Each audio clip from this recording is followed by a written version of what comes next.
चलिए वर्ब को हम लोग आज फिर से शुरू करते हैं, बेसिक टू एडवांस। सबसे पहले वर्ब का डेफिनेशन होता क्या है जो डिक्शनरी देती है।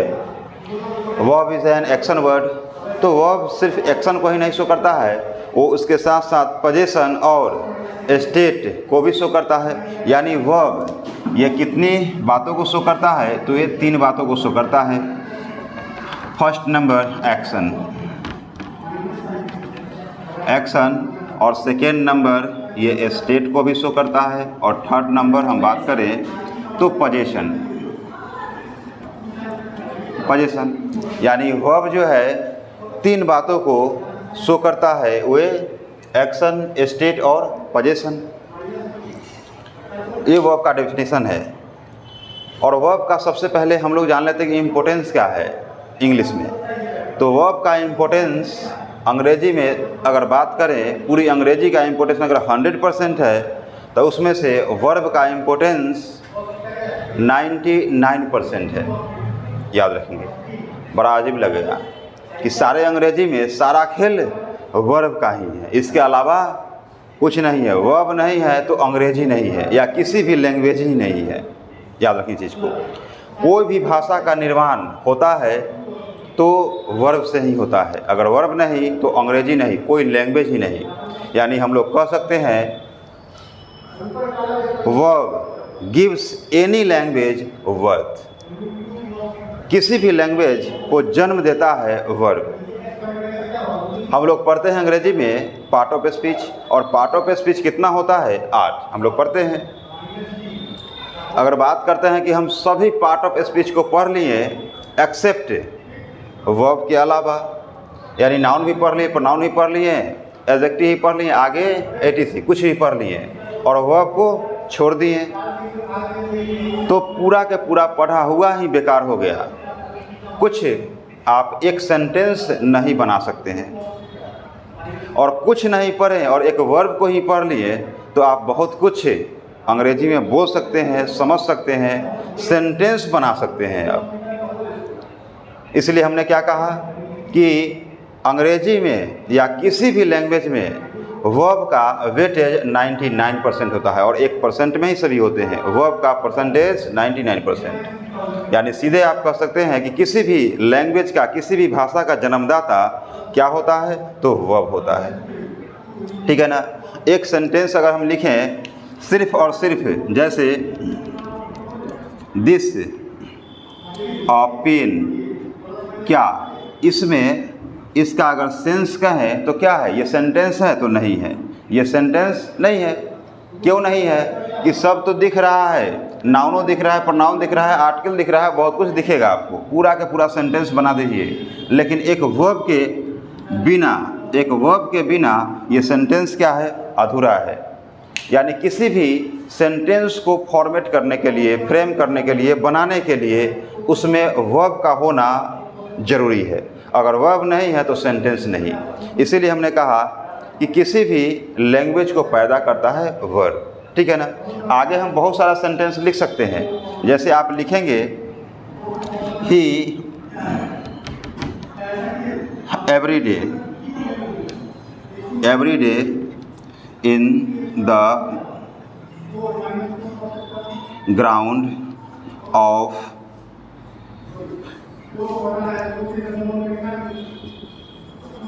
आगे जो कुछ भी लिख देंगे, बहुत सारा आप बना सकते हैं। बहुत के बहुत सेंटेंस तो हमने लगा दिया, बना दिया वर्ड। इसमें आपको नाउन पर नाउन बहुत सारा चीज़ दिखेगा, प्रीपोजिशन दिखेगा, आगे कंजंक्शन लगा देंगे, बहुत कुछ दिखेगा। लेकिन एक वर्ब के बिना क्या ये सेंटेंस है? तो नहीं है, ये सेंटेंस नहीं है, ये सेंटेंस बन ही नहीं सकता है। अब इसमें एक अगर वर्ब लगा दिए हम वॉक, ये क्या है? तो वर्ब है। एक वर्ब लगा दिए तो अब इसका सेंटेंस का मीनिंग सही हो गया और ये सही हुआ। तो आप क्या देख रहे हैं कि सेंटेंस बड़ा से बड़ा लंबा सेंटेंस बना दीजिए और उसमें सभी के सभी पार्ट ऑफ स्पीच पुट कर दीजिए एक्सेप्ट वर्ब के अलावा, वो सेंटेंस नहीं बन सकता है। इसीलिए हमने कहा कि वर्ब का परसेंटेज आपको सबसे ज़्यादा, वेटेज जो है अंग्रेजी में सबसे ज़्यादा होता है। ऐसे ही समझ सकते हैं कि किसी भी लैंग्वेज को पैदा करने की क्षमता जब वर्ब रखता है तो पूरा अंग्रेजी में सिर्फ वर्ब का ही खेला होता है, सिर्फ खेल वर्ब का है। ठीक है, अब बात करते हैं कि वर्ब का डेफिनेशन हम लोगों ने जाना कि क्या होता है वर्ब। तो वर्ब शो करता है पोजीशन को, स्टेट को और एक्शन को, 3 शब्दों को। ठीक है, अब ये कैसे शो करता है, ये कितने टाइप्स के होते हैं। तो वर्ब अंग्रेजी में बहुत प्रकार के होते हैं, ठीक है ना, बहुत प्रकार है। लेकिन फर्स्ट लेवल पर, शुरू लेवल पर अगर हम बात करते हैं, स्टार्टिंग लेवल पे, तो वर्ब को हम लोग 2 पार्ट में बांटेंगे। कितने पार्ट में? 2 पार्ट में। एक पार्ट होगा हेल्पिंग वर्ब और दूसरा होता है मेन वर्ब। एक होता है हेल्पिंग वर्ब, दूसरा होता है मेन वर्ब। ठीक है, हेल्पिंग वर्ब कितना होता है अंग्रेजी में? तो इंग्लिश के दुनिया में, अंग्रेजी के संसार में हेल्पिंग वर्ब ओनली 24 होते हैं, सिर्फ 24 होते हैं। और बाकी जो बचे वर्ब वो सब मेन वर्ब होते हैं। और मेन वर्ब कितने होते हैं? तो अनगिनत होते हैं। अनगिनत आप कह सकते हैं, अनगिनत मतलब है लिमिटेड, लेकिन फिर भी आप उसको अनगिनत में ही रखेंगे। यानी कह सकते हैं कि डिक्शनरी के जितने भी शब्द हैं ये 24 को छोड़कर वो सभी के सभी मेन वर्ब में आते हैं। ठीक है ना। यानी अब हम लोग बात कर लेते हैं इसको 2 पार्ट में बांटने का। यानी वर्ब को हम लोग 2 पार्ट में बांटेंगे। क्या देखेंगे कि वर्ब जो होता है कितने, एक जो होगा हेल्पिंग वर्ब, हेल्पिंग वर्ब, और दूसरा क्या होता है मेन वर्ब। एक होता है हेल्पिंग वर्ब और दूसरा होता है मेन वर्ब। 2 प्रकार से बांटेंगे हम लोग। अब हेल्पिंग वर्ब, इसी का एक अलग से नाम है ऑक्सिलरी वर्ब। Auxiliary verb. और इसी मेन वर्ब का भी बहुत सारा नाम है, प्रिंसिपल कह दीजिए, principal verb. Helping verb, auxiliary verb, main verb, principal verb. ठीक है, पहले हम लोग जान लेते हैं हेल्पिंग वर्ब के बारे में। हेल्पिंग वर्ब, क्योंकि हेल्पिंग वर्ब बहुत इम्पॉर्टेंट है। टेंस, वॉइस, नरेशन पढ़ने के लिए आपको हेल्पिंग वर्ब के बिना आप नहीं पढ़ सकते हैं। बहुत इम्पोर्टेंट है यही। हेल्पिंग वर्ब दोनों इम्पोर्टेंट है। हेल्पिंग वर्ब के बारे में बताते हैं इसका। अब हेल्पिंग वर्ब 24 होता है, लेकिन 24 कौन कौन होता है? 24 में कौन कौन होता है? तो वो 24 निकला कहाँ से है, पहले उस चीज़ को हम बात कर लेते हैं। ये 24 कहाँ से आया? ठीक है, तो 24 के लिए प्राइमरी हेल्पिंग वर्ब, इसमें सबसे पहले तो इज़, एम, आर, वॉज, वर, आगे बहुत कुछ है। ठीक है, प्राइमरी हेल्पिंग वर्ब में आगे शुड होता है, must, may, might, it is. यानी कुल मिलाकर के क्या होता है, ये कुल मिलाकर के 24 आता है। आगे जो कुछ भी 24 जो है ये क्या होता है, हेल्पिंग वर्ब होता है। ठीक है, 24 जो है हेल्पिंग वर्ब होता है। तो ये 24 हेल्पिंग वर्ब है। और ये 24 में, ये 24 में आपको ये 24 आया है कहाँ से? तो इसके लिए एक अलग से नाम जानेंगे जो होता है primary helping verb. Primary helping verb, helping verb. ये प्राइमरी हेल्पिंग वर्ब क्या होते हैं? तो प्राइमरी हेल्पिंग वर्ब होते हैं अंग्रेजी में 3। प्राइमरी हेल्पिंग वर्ब अंग्रेजी में 3 होते हैं। उसका नाम है, पहला नंबर टू डू, इसका मीनिंग होता है करना। दूसरी नंबर होते हैं टू वी, इसका मीनिंग होता है होना। और थर्ड नंबर होता है टू हैव।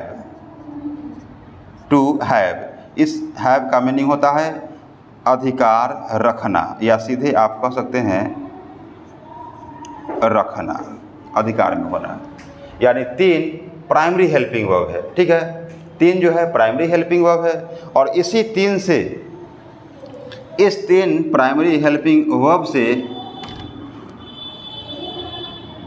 इस 3 प्राइमरी हेल्पिंग वर्ब क्या होता है?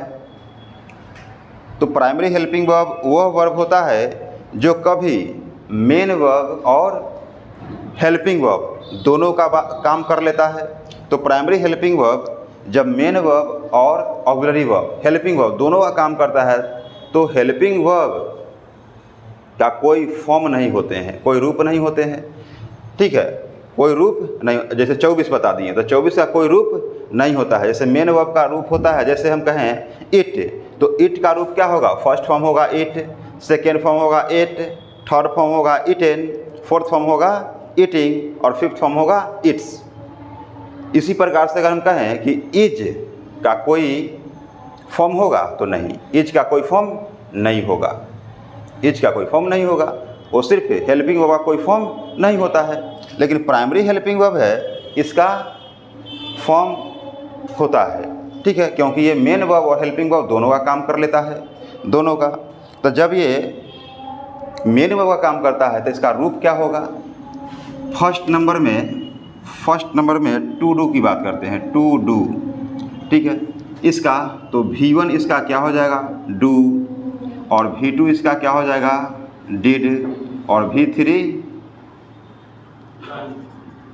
डन, और V4 डूइंग, और V5 इसका डज हो जाएगा। फिर इसी प्रकार से सेकेंड नंबर टू बी की बात करेंगे तो टू बी का फॉर्म, फर्स्ट फॉर्म हो जाएगा बी को हटा करके हम इज़, एम और आर। ठीक है, इस एम आर हो जाएगा। V2 की बात करें तो वॉज, वर। V3 की बात करें तो विन, V4 का बीइंग, और V5 का बात करें तो इसका कोई फॉर्म नहीं होता है। फिर इसी प्रकार से थर्ड नंबर में टू हैव की बात करेंगे तो V1 इसका हैव हो जाएगा, V2 हायर हो जाएगा, V3 भी हायर हो जाएगा, V4 हैविंग हो जाएगा, और V5 हैज हो जाएगा। यानी तीनों प्राइमरी हेल्पिंग वर्ब को हमने, प्राइमरी हेल्पिंग वर्ब को जब तीनों को अगर मेन वर्ब की तरह बिहेव कराएं तब तीनों का रूप 5-5 निकल गया, यानी फॉर्म जैसे मेन वर्ब का होता है। तो ही याद रखना है कि प्राइमरी हेल्पिंग वर्ब अंग्रेजी में 3 होते हैं, टू हैव, टू डू और टू बी। और यही 3 याद रखेंगे, यही 3 पूरे अंग्रेजी को सुंदरता प्रदान करते हैं। आप कह सकते हैं कि ये 3 टेंस बनाने में, वॉइस बनाने में, नरेशन बनाने में, किसी भी सेंटेंस को बनाने में मदद करता है। इस तीनों के अलावा आप सेंटेंस बना ही नहीं सकते हैं, यानी बहुत इम्पोर्टेंट है अंग्रेजी में 3 प्राइमरी हेल्पिंग वर्ब। ठीक है, अब तीनों को बात तो हमने कर दिया। अब तीनों को जो बात कर दिया, अब तीनों का हेल्पिंग वर्ब कौन सा होता है? 5 ग्रुप तो हमने लिख दिया तीनों का, तो 5 ग्रुप लिख दिया। इसमें तीनों में कौन सा, अब देखेंगे इस बातों में। अब ये भी याद रखेंगे कि बी एक इकलौता अंग्रेजी का वर्ब है जिसका 8 फॉर्म होते हैं, और हमने 7 को लिखा है। अब 7 को लिखा है तो इसमें एक फॉर्म जो बचा हुआ है अपने आप में बी खुद होता है। ठीक है, जो बी और इसमें क्या अंतर है? ये 3 जो है इस एम आर, ये हमेशा हेल्पिंग वर्ब का काम करेगा, और बी जो है ये हमेशा मेन वर्ब का काम करता है, तो इसको छोड़ देंगे, हालांकि 8 होता है। अब इसमें हेल्पिंग वर्ब का काम कौन करता है? तो सिर्फ V1 और V2 और V5, V3 और V4 को हटा देंगे, ये कभी हेल्पिंग वर्ब का काम नहीं करता है। यानी V3 को और V4 को हटा देंगे, V3 और V4 को हटा देंगे, सभी से V4 और V3 को हटा देंगे। ये हेल्पिंग वर्ब का काम नहीं करता है, यानी हेल्पिंग वर्ब का काम ये और ये और ये। इसमें से अगर बात करें तो ये ये और V5 तो है नहीं इसमें, इसमें हैव हो जाएगा, हैड हो जाएगा और ये हैज हो जाएगा, यानी ये हमेशा हेल्पिंग वर्ब का ही काम करेगा। अब हम लोग अगर गिनेंगे तो सभी में क्या हो गया, 1 2 3 और 3 6 और आगे 7 8 9 9 ही हुआ। और अब आप लोग जब इसको गिनेंगे तो ये 11 आपको हेल्पिंग वर्ब निकल के आएगा। वो 11 कौन सा वर्ब होगा, तो प्राइमरी हेल्पिंग वर्ब होगा, क्योंकि प्राइमरी हेल्पिंग वर्ब से वो निकल रहा है। तो कौन सा हेल्पिंग वर्ब में 1 2 1 2 हो गया, 3 हो गया, 3 इसमें और 3 6 और 2 8 9 10 11, इस बी को छोड़ देंगे। 11 आपको टोटल कितना हुआ, 11। ये 11 जो है आपको प्राइमरी हेल्पिंग वर्ब है, प्राइमरी हेल्पिंग वर्ब। अब प्राइमरी हेल्पिंग वर्ब है और हमने क्या कहा कि 24 टोटल 24 होता है हेल्पिंग वर्ब, और 24 में 13 बच गए। 13 कहाँ से होता है, तो 13 जो बच गए हैं वो होता है मे माइट, जो भी हमने लिखा है should must may might could dare dare not use not, तो ये 13 होते हैं मॉडल, जिसको मॉडल के नाम से जानते हैं। यानी प्राइमरी हेल्पिंग वर्ब को भी हम लोग 2 पार्ट में बांटे, एक प्राइमरी हेल्पिंग वर्ब, दूसरा model helping verb. Primary helping verb क्या कितना होता है अंग्रेजी में, तो 3 होता है। तीनों का रूप हमने बांटा, 3 में से V1 V2 और V5 को प्राइमरी हेल्पिंग वर्ब में रखा और इसकी संख्या को हमने गिना तो कितना हुआ, 11। ये 11 जो हुआ प्राइमरी हेल्पिंग वर्ब हुआ, ठीक है। अब 13 जो बच गया वहाँ का वो सिर्फ मॉडल हेल्पिंग वर्ब है, ठीक है। अब यहाँ से बात समझ में आता है कि प्राइमरी हेल्पिंग वर्ब और मॉडल हेल्पिंग वर्ब ये 2 में अंतर क्या है। तो अब हम लोग को देखेंगे, क्या हमने कहा कि हेल्पिंग वर्ब को ये हम लोग 2 पार्ट में बांट दिया। 2 पार्ट कौन था, ये फर्स्ट नंबर पार्ट था primary helping verb, primary helping verb, और दूसरी नंबर पार्ट हमने क्या कहा, मॉडल, मॉडल हेल्पिंग वर्ब। दूसरी हमने क्या कहा, मॉडल हेल्पिंग वर्ब।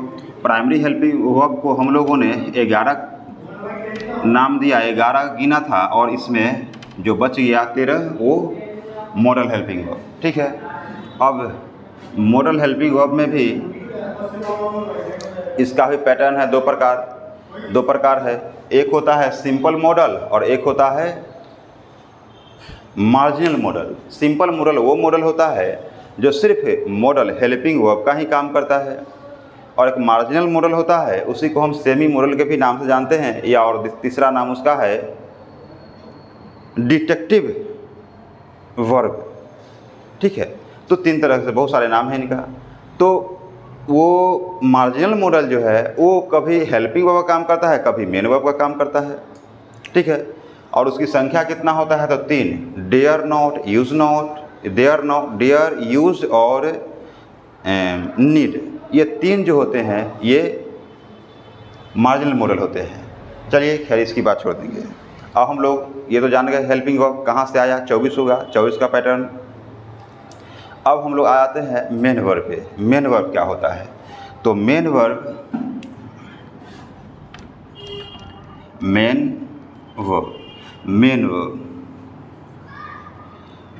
क्या होता है, तो मेन वर्ब वो वर्ब होता है जो सेंटेंस में पूरा अर्थ रखता है। इसे कोई हेल्पिंग वर्ब की ज़रूरत नहीं पड़ती है।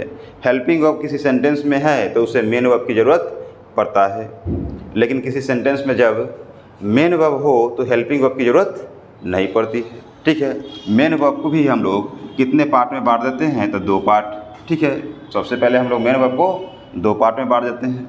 कौन सा होगा, एक होता है ट्रांजेटिव वर्ब और दूसरा होता है इनट्रांजेटिव वर्ब, ठीक है। ट्रांजेटिव वर्ब होता है जिसमें इसका अपना ऑब्जेक्ट होता है, इनट्रांजेटिव होता है जिसमें ऑब्जेक्ट नहीं होता है। बातों समझेंगे। ट्रांजेटिव वर्ब होता है जिसका अपना ऑब्जेक्ट होता है, और इनट्रांजेटिव जिसका अपना ऑब्जेक्ट नहीं होता है, ठीक है। तो इंट्रांजिटिव ऑब्जेक्ट नहीं होता है, इसको यहीं पर रहने दीजिए। अब यहाँ ट्रांजिटिव वर्ब का जब ऑब्जेक्ट होता है तो ट्रांजिटिव वर्ब को भी हम लोग कितना पार्ट में बांटते हैं, तो 2, ठीक है। एक को हम बोलेंगे मोनोट्रांजिटिव, ठीक है, और दूसरा को हम बोलेंगे डाई ट्रांजिटिव, और दूसरा को क्या बोलेंगे हम, डाई ट्रांजिटिव। पहला को मोनोट्रांजिटिव और दूसरा को डाई ट्रांजिटिव। अब मोनोट्रांजिटिव का मोनो का मीनिंग ही होता है एक, ठीक है। एक होता है जिसका एक ऑब्जेक्ट हो, जिसका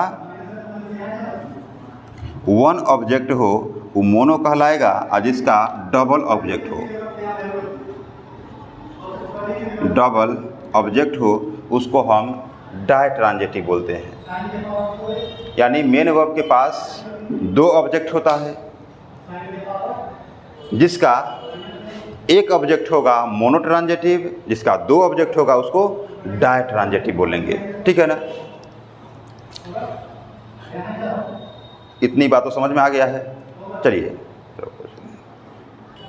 चलिए अब हम लोगों ने मेन वर्ब को 2 पार्ट में तो हमने बांट दिया, ट्रांजिटिव और इंट्रांजिटिव। इंट्रांजिटिव ऑब्जेक्ट नहीं, बात यहीं पे ख़त्म हो गई।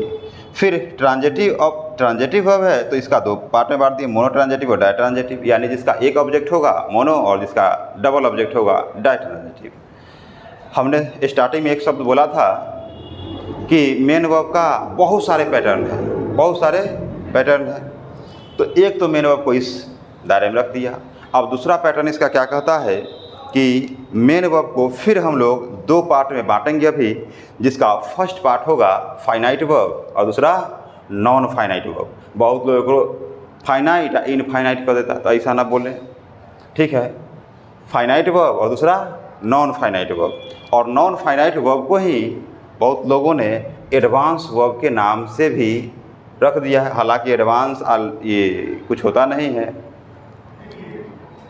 सिर्फ समझे फाइनाइट वर्ब और नॉन फाइनाइट वर्ब, ठीक है। होता क्या है अभी देख लेते हैं हम लोग। मेन वर्ब को ही हम लोग 2 पार्ट में बांटेंगे। वो पार्ट क्या होगा, मेन वर्ब। और मेन वर्ब को एक पार्ट क्या होगा, ये एक पार्ट होगा इसका फाइनाइट वर्ब, और दूसरा पार्ट क्या होगा, नॉन फाइनाइट वर्ब। एक होगा फाइनाइट वर्ब और दूसरा नॉन फाइनाइट वर्ब। ये फाइनाइट वर्ब जो चेंजेस होता है, चेंजेस अकॉर्डिंग टू किसके अनुसार, तो सब्जेक्ट और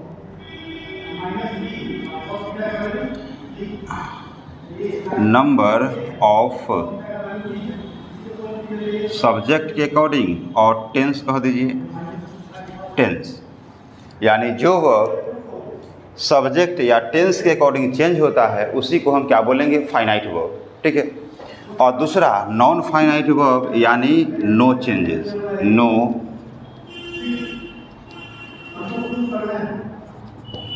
नो चेंजेस, ये कोई बदलता नहीं है। जो सब्जेक्ट या टेंस के अकॉर्डिंग, सब्जेक्ट के नंबर या टेंस के अकॉर्डिंग जो वर्ब बदलता है उसे हम क्या बोलेंगे, फाइनाइट वर्ब। और जो टेंस कुछ भी हो, सब्जेक्ट कुछ भी हो, सब्जेक्ट का नंबर कुछ भी हो, वर्ब पे कोई असर नहीं पड़ता है, उसे क्या बोलेंगे हम, नॉन फाइनाइट वर्ब, ठीक है। तो पहले बात करते हैं हम लोग फाइनाइट वर्ब का। फाइनाइट वर्ब की बात करते हैं तो इसमें ये बदलता कैसे है। जैसे अगर हम कहें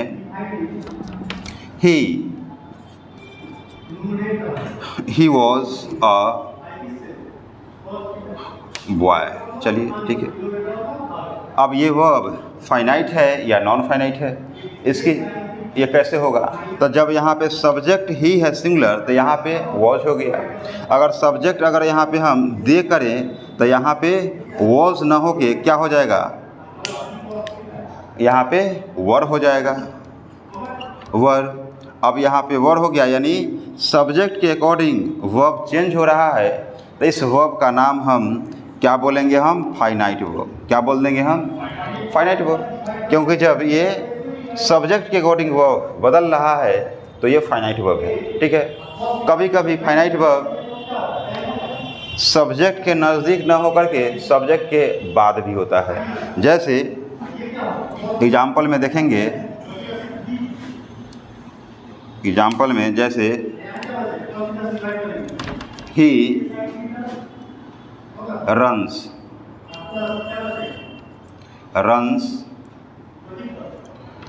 फास्ट एंड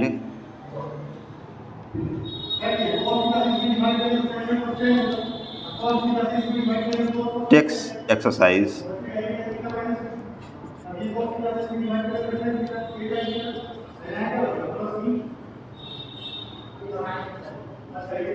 वेल। अब देखेंगे वह दौड़ता है तेज और एक्सरसाइज भी अच्छा करता है। अब इस बात में देखेंगे फाइनाइट वर्ब कौन सा है, तो ही के अकॉर्डिंग ये क्या किया है, यहाँ ही के अकॉर्डिंग ये बदल रहा है, तो इसी का नाम हम फाइनाइट वर्ब दे देंगे। और एंड के बाद यहाँ टेक्स भी तो है, और टेक्स भी यहाँ पे बदल रहा है, क्योंकि यही सी ही के कारण यहाँ टेक्स भी टेक्स में बदला है। यानी सब्जेक्ट का असर इस वर्ब पे भी पड़ा, तो इसको भी हम फाइनाइट वर्ब तो कहिए दिए हैं, इसको भी हम क्या बोलेंगे, फाइनाइट वर्ब। ठीक है ना। तो याद रखेंगे, कभी कभी बच्चों के दिमाग में ये बात चल जाता है कि सब्जेक्ट को ठीक बाद में अगर रहे, सब्जेक्ट के बगल में जो वर्ब होता है वो फाइनाइट होता है, और सब्जेक्ट से दूर होता है तो वो नॉन फाइनाइट होता है। तो ऐसी धारणाएं न रखें। सब्जेक्ट के बगल वाला भी फाइनाइट हो सकता है, सब्जेक्ट के दूर वाला भी फाइनाइट हो सकता है। आपको कॉन्सेप्ट याद रखना है कि जो वर्ब सब्जेक्ट के अनुसार या टेंस के अनुसार बदलता है वो फाइनाइट होगा। ये बात समझ में आ गया, फाइनाइट क्या होता है, यानी टेंस के अनुसार या सब्जेक्ट के अनुसार बदलता है। ठीक है।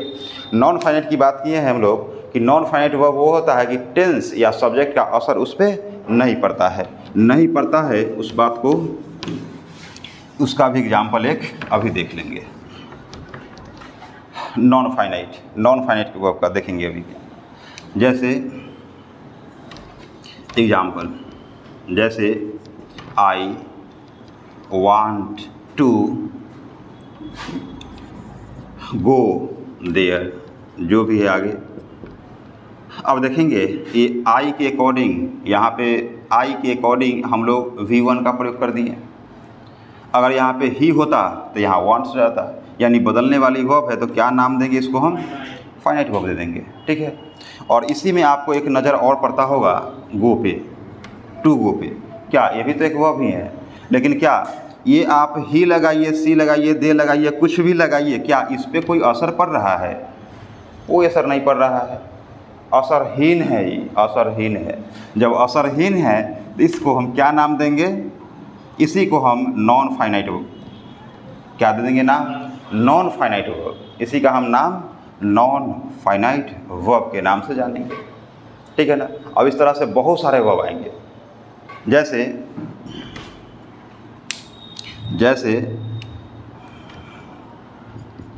He is going. अब पूछा जाए आपसे कि गोइंग कौन सा वर्ब है, नॉन फाइनाइट है, क्योंकि आप यहाँ इसको बदल दीजिए, सी कीजिए या आप यू कीजिए, कुछ भी कीजिए, बदलेगा सिर्फ ये, इस गोइंग ही रहेगा, इस पे कोई असर नहीं पड़ेगा। अब नहीं पड़ा, इसी को हम क्या बोल देंगे, नॉन फाइनाइट वर्ब। बात समझ में आ गया कि फाइनाइट और नॉन फाइनाइट में क्या होता है, जो सब्जेक्ट टेंस के अकॉर्डिंग बदलता है फाइनाइट होता है, जो नहीं बदले वो नॉन फाइनाइट होगा। चलिए, अब फाइनाइट और नॉन फाइनाइट की तो हम लोग बात कर लिए, क्या होता है नॉन फाइनाइट। अब फिर मेन वर्ब को हम लोग फाइनाइट नॉन फाइनाइट में तो बांट लिए है। अब फाइनाइट वहीं पे ख़त्म, लेकिन नॉन फाइनाइट का चर्चा भी और आगे चलेगा। ठीक है, क्योंकि नॉन फाइनाइट को ही बहुत ग्रामरियन ने क्या कहा, एडवांस वर्ब के नाम से जाना, एडवांस वर्ब। तो जान लेते हैं थोड़ी सी इन ब्रीफ में कि नॉन फाइनाइट वर्ब होता क्या है। इससे लोग डरते क्यों हैं, विद्यार्थी भी डरते हैं और टीचर तो डरवे करते हैं। तो याद रखें नॉन फाइनाइट जो है क्या होता है, उसका पैटर्न क्या होता है, याद रखेंगे। नॉन फाइनाइट वर्ब क्या होता है, तो नॉन फाइनाइट को भी हम लोग 3 पैटर्न में बांटते हैं। नॉन फाइनाइट को भी हम लोग 3 पैटर्न में बांटते हैं। वो पैटर्न कौन सी होगा, तो फर्स्ट नंबर की बात करें तो होता है इसी का नाम इन्फिनिटिव, और इसी इन्फिनिटिव को हम लोग 2 + V1 के नाम से जानते हैं। फर्स्ट पैटर्न जो होता है इन्फिनिटिव, जिसको हम 2 + V1 के नाम से जानते हैं। दूसरा पैटर्न जो इसका है वो होता है जेरंड, बहुत लोग इसको जिरंड करता है, ठीक है ना, जिरंड नहीं जेरंड पढ़ेंगे, जेरंड। और जेरंड क्या होता है, इसी को हम V4 या हम V1 में ING फॉर्म के नाम से जानते हैं। थर्ड पैटर्न क्या होता है इसी का, थर्ड पैटर्न होता है पार्टिसिपल, और पार्टिसिपल क्या होता है, तो इसको हम V3 या V4 के नाम से जानते हैं, ठीक है, V3 और V4 के नाम से जानते हैं। फिर बात यहाँ कुछ ये तो यहीं तक रह जाएंगे, लेकिन ये भाई साहब का चर्चा अभी चलेंगे, इस भाई साहब का चर्चा अभी आगे और है, ठीक है। अब आगे जो है ये इन्फिनिटिव 2 + V1, इसका काम क्या होता है, तो ये यूज जो होते हैं एज अ नाउन। इसी 2 + V1 को हम एज अ नाउन भी यूज करते हैं। दूसरी नंबर, पहला नंबर ये तो है, दूसरी नंबर इसी को हम एज एन एडजेक्टिव के रूप में काम करते हैं। तीसरा, और एज एन एडवर्ब के रूप में। आप लोगों ने सिर्फ 2 + V1 को यानी वर्ब को वर्ब के रूप में जाना था। आज एडवांस वर्ब इसको नाम क्यों रखा गया, बहुत सारे एग्ज़ाम में अगर वर्ब पे कमांड नहीं है, नॉन फाइनाइट पे कमांड नहीं, तो आपका कॉम्पिटिटिव एग्ज़ाम कभी निकलने वाला नहीं है। इसका कारण यही है कि आप देख रहे हैं वर्ब, लेकिन आप ज़रा गौर से देखें, नाउन भी वही वर्ब है, एडजेक्टिव भी है, एडवर्ब भी है। और आगे जब देखेंगे ये जेरंड, तो जेरंड भी यूज़ कैसे होता है, तो एज अ नाउन, ये हो एज अ नाउन ही यूज़ होता है। ये भी आपको जेरंड, ये भी जेरंड का भी काम करता है। दूसरा जो है ये जेरंड, ये भी एडजेक्टिव का काम कर लेता है, ये भी एडजेक्टिव का भी काम करता है, एज एन एडजेक्टिव, ये भी एडजेक्टिव का काम कर लेता है। फिर पार्टिसिपल की बात करें तो इसका दायरा तो कुछ बड़ा है, इसका दायरा कुछ बड़ा है, तो इसको बड़ा लकीर काटना होगा, ठीक है। अब बड़ा है, इस बात को भी 3 पार्ट में इसको भी बांटा गया, इसको भी 3 पार्टों में बांटा गया। कौन सी पार्ट, पार्टिसिपल, जो बेसिक लेवल पे पढ़े होंगे शायद आप लोग, क्या पढ़े होंगे कि पार्टिसिपल को 3 पैटर्न में बांटा गया था। वो फर्स्ट नंबर प्रेजेंट पार्टिसिपल, कुछ याद आ रहा है कि नहीं, प्रेजेंट पार्टिसिपल,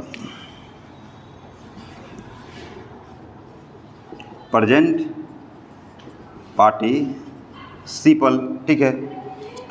और दूसरा नंबर क्या था, तो पास्ट पार्टिसिपल शॉर्ट में। और थर्ड नंबर क्या है, परफेक्ट पार्टिसिपल, जो आपको शायद जाने नहीं होंगे। परफेक्ट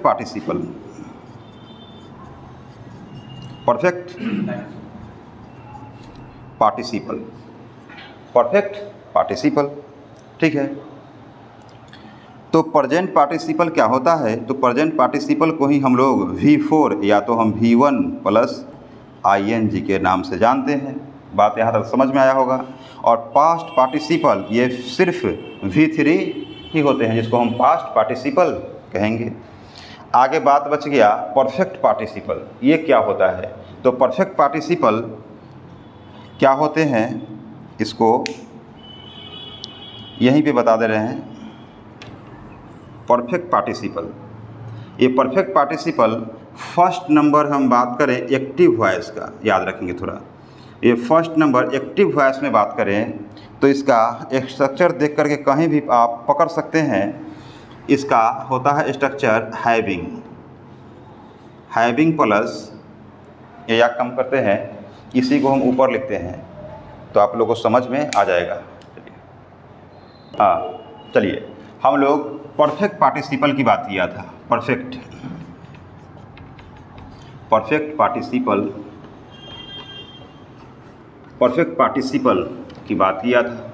और परफेक्ट पार्टिसिपल की बात हमने पहला नंबर में क्या किया था? एक्टिव वॉइस में। एक्टिव वॉइस जब होगा तो इसका स्ट्रक्चर आपको मिलेगा having plus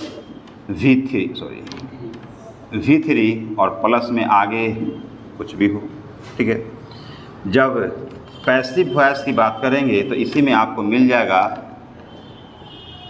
having plus win plus V3 और प्लस में आगे जो कुछ भी हो, ठीक है। तो आपको इस ढंग से स्ट्रक्चर मिलेंगे।